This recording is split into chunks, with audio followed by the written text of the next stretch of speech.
Hamas سرنگوں کی جنگ کی ماہر، فلسطینی تنظیم عسکری قوت کیسے بنی اور یہ اسلحہ کہاں سے حاصل کرتے ہیں؟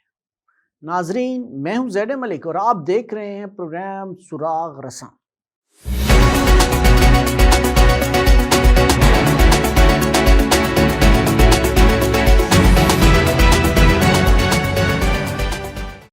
سنیچر کے روز عسکریت پسند تنظیم حماس کے اسرائیل پر حملے کے بعد سے اب تک 700 سے زائد اسرائیلی جبکہ 400 سے زیادہ فلسطینی شہری جان سے ہاتھ دھو بیٹھے ہیں۔ ادھر پینٹاگون کا کہنا ہے کہ امریکی فوج اسرائیل میں جاری لڑائی کے دوران علاقائی مزاحمت کو تقویت دینے کے لیے بحری جہاز اور لڑاکا طیارے تعینات کر رہی ہے۔ حماس کی جانب سے اسرائیل پر حملوں کو طوفان الاقصی آپریشن کا نام دیا گیا ہے۔ اسرائیل اور فلسطین میں موجود صورتحال کو گزشتہ دہائیوں میں سب سے زیادہ کشیدہ صورتحال قرار دیا جا رہا ہے۔ اسرائیل کا دعویٰ ہے کہ اس کے بہت سے شہری اور فوجیوں کو فلسطینی جنگجوؤں کی جانب سے یرغمال بنایا گیا ہے، جبکہ اقوام متحدہ کے مطابق غزہ کی پٹی پر اسرائیلی بمباری کے باعث اب تک 1,23,000 سے زائد فلسطینی بے دخل ہو چکے ہیں۔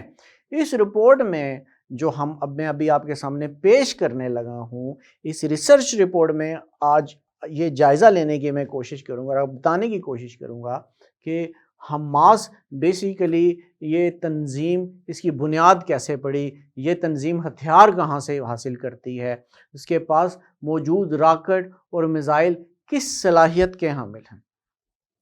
14 دسمبر 1987 کے دن جب فلسطین میں پہلا التفادہ عروج پر تھا تو شیخ احمد یاسین نے چند افراد کے ساتھ ایک نئی مزاحمتی تحریک کا اعلان کیا تھا، جسے بعد میں حماس کا نام دیا گیا۔ اس سے قبل شیخ احمد یاسین نے ایک انٹرویو میں کہا تھا کہ انہوں نے مزاحمت کے لیے ایک نئی نوجوان نسل کو تیار کرنے میں کافی وقت صرف کیا ہے۔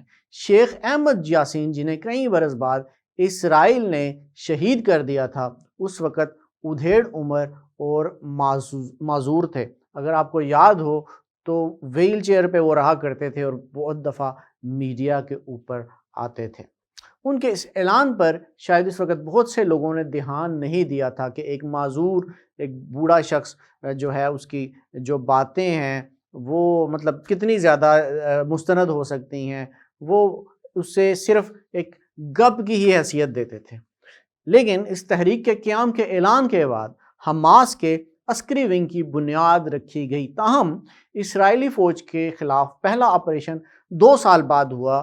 2 اسرائیلی فوجی تھے جن کو ہلاک کیا گیا تھا۔ غزہ کی پٹی میں 2006 میں منعقد ہونے والے پہلے انتخابات سے قبل حماس جو تھی عسکری قوت کی حامل نہیں تھی۔ تاہم 2006 کے انتخابات میں حماس نے اکثریت حاصل کی اور غزہ کی پٹی میں حکومت قائم کرنے کی پوزیشن میں آ گئی۔ امریکہ اور مغربی ممالک نے ان نتائج کو مسترد کر دیا اور مطالبہ کیا کہ حماس تشدد کو ترک کرے اور اسرائیل کو تسلیم کرے۔ چند ماہ بعد حماس اور فتح تحریک کے درمیان جھڑپیں ہوئیں۔ فتح کو بین الاقوامی طور پر فلسطینیوں کی نمائندہ جماعت سمجھا جاتا ہے، تاہم ان جھڑپوں کے نتیجے میں فتح اراکین کو غزہ کی پٹی سے بے دخل کر دیا گیا اور حماس نے غزہ کا مکمل کنٹرول حاصل کر لیا۔ اس تنازع میں یہ ایک اہم سوال ہے جس کا جواب حتمی طور پر کسی کے پاس نہیں، تاہم چند تجزیے ممکن ہیں۔ حماس کی ابتدا ہلکے ہتھیاروں سے ہوئی اور بعد میں اس نے اسلحہ سازی بھی کرنا شروع کر دی۔ ماضی میں حماس سے منسلک اسلحہ کارخانوں پر اسرائیل نے وقتاً فوقتاً بمباری بھی کی۔ غزہ سے اسرائیل پر پہلی بار 2006 میں روسی ساختہ کاٹیوشا راکٹ داغا گیا، جس کے بعد اسرائیلی فورسز کی جانب سے 2007 میں غزہ کی پٹی کا محاصرہ کر لیا گیا اور حماس کے لیے ہتھیار حاصل کرنا آسان نہیں رہا۔ اسی وجہ سے حماس نے خود ہی ہتھیار بنانا شروع کر دیے۔ چند تجزیہ کاروں کا ماننا ہے کہ ایران لبنان کے ذریعے حماس کی مدد کرتا ہے، تاہم ان الزامات کو ثابت نہیں کیا جا سکا۔ اس دوران حماس نے میزائل بھی بنائے جو آغاز میں کافی ہلکے تھے۔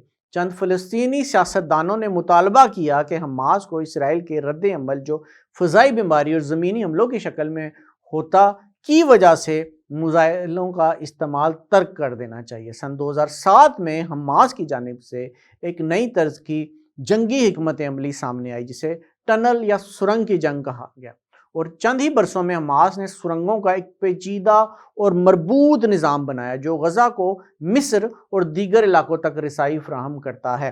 سن 2014 میں اسرائیل نے زمینی حملہ کیا تو حماس نے اس نظام کا فائدہ اٹھایا۔ حماس کے جنگجو اچانک نمودار ہوتے، گولیاں برساتے اور غائب ہو جاتے۔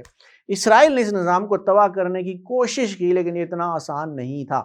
آنے والے برسوں میں حماس نے پہلے سے بہتر اور طاقتور میزائل بنائے جو جنوبی اسرائیل سے آگے تل ابیب اور حائفہ تک کو نشانہ بنا سکتے تھے۔ اب حماس کے میزائل اسرائیل کے مرکزی ایئرپورٹ تک کو نشانہ بنا سکتے ہیں۔ اسرائیل کو اکثر پورے شہر بند کرنا پڑے ہیں اور رہائشیوں کو پناہ لینا پڑی۔ ان میزائلوں کی وجہ سے اسرائیل کو ایک معاشی دباؤ کا سامنا بھی ہے۔ حالیہ جھڑپوں کے دوران حماس کی ایک نئی صلاحیت بھی سامنے آئی ہے جب گلائڈر حملے میں استعمال کیے گئے۔ حماس کے پاس مختلف نوعیت کے میزائل ہیں۔ خیال کیا جاتا ہے کہ ان میں سے چند سرنگوں کے ذریعے مصر کے راستے لائے گئے تھے، تاہم اہم بات یہ ہے کہ اب میزائل غزہ میں ہی تیار کیے جاتے ہیں۔ غزہ کی پٹی میں اب یہ صلاحیت موجود ہے۔ اسرائیلی اور غیر ملکی ماہرین کا ماننا ہے کہ ایران نے غزہ میں میزائل انڈسٹری کو پروان چڑھانے میں مدد کی۔